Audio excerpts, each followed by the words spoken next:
Hey everybody, Eric Dorward here with the Spartan Rocketry Club, and I'm continuing my build of the Estes Super Vega. Uh, this hopefully won't take too much time to do, but I do need to do a little bit of brush painting with this. So I did finish putting the decals on. There's the back end of it, top end of it, looks like so. And the nose cone, there's only really one piece.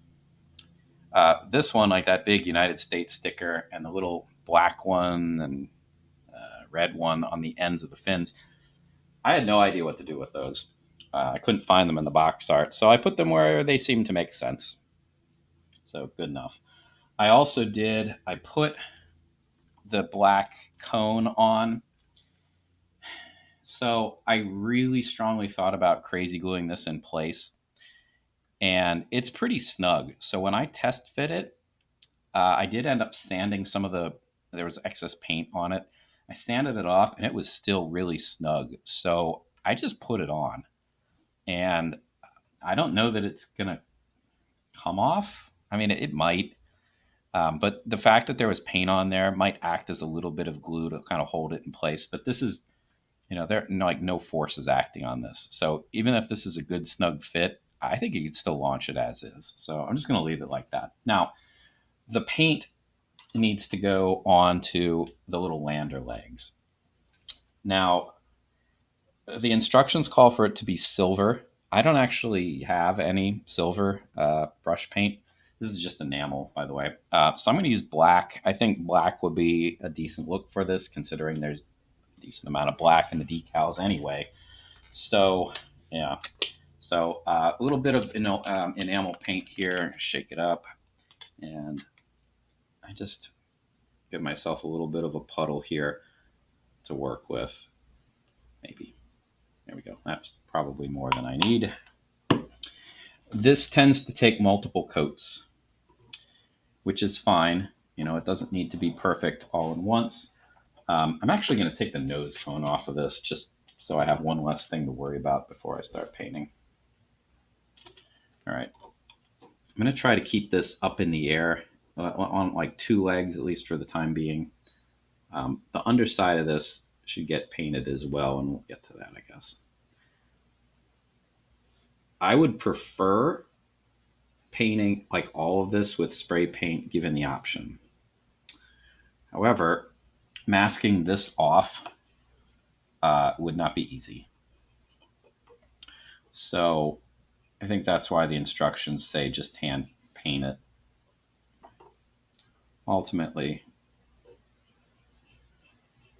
it's probably going to be easier to just hand paint it than anything else.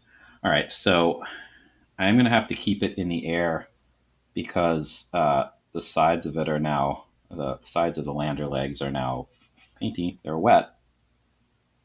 You certainly could do this in multiple steps here so that you don't have to kind of keep everything suspended. But I'd kind of like to get this over with. Now, I'm not getting too close to the underside of that right now. I will worry about it in a bit.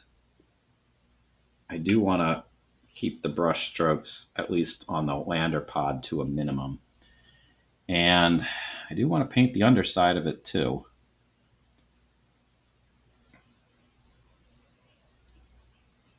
The fact that this actually, if you recall from the construction, it has like a little circle inside of a bigger circle, that does make it a little bit more difficult to paint because there are a lot of grooves and seams and things that need to get filled.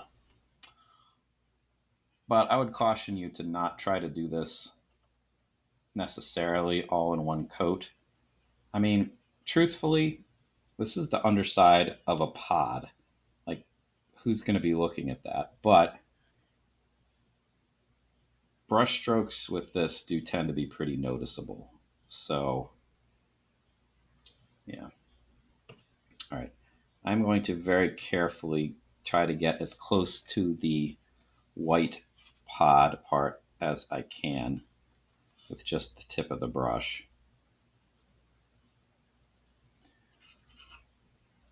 And I'm going to rotate things rather than trying to move my brush too much.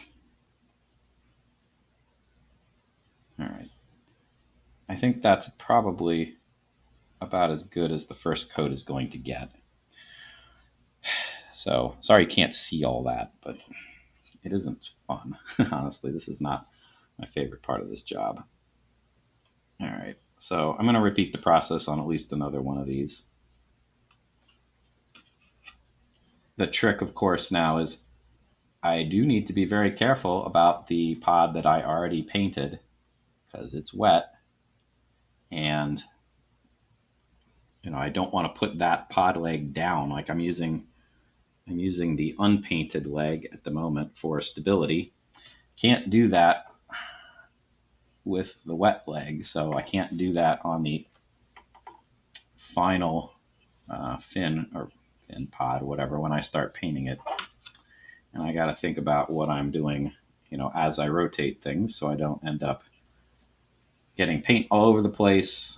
But more importantly, that I don't mess up the coat that I already put on.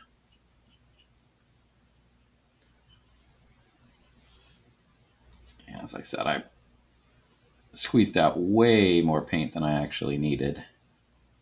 This stuff goes a long way, as it turns out.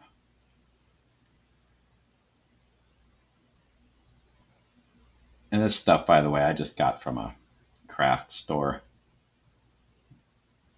I don't know where else you are. You could always get it from the internet, I guess, but I don't go all out on the paint that I use for pretty much any of the paint I use. Let's just leave it like that, because I'm not buying top of the line spray paint to paint these things, or even more. Like, there are definitely people that I've met who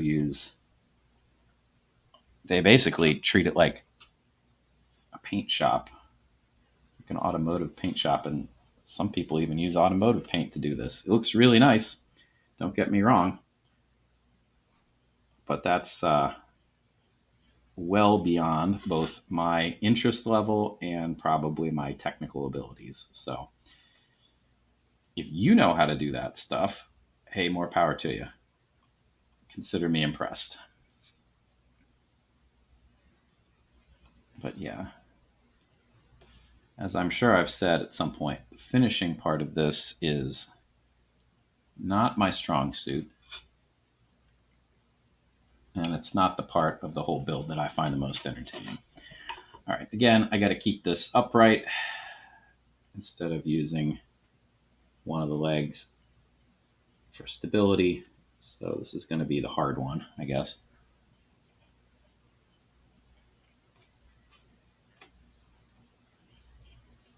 I think honestly, it's more just a matter of trying to remember what I'm doing, that I cannot put the leg down,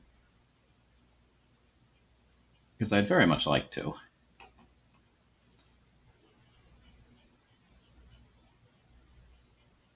It would be a whole lot easier if I could. Everything would be much more stable.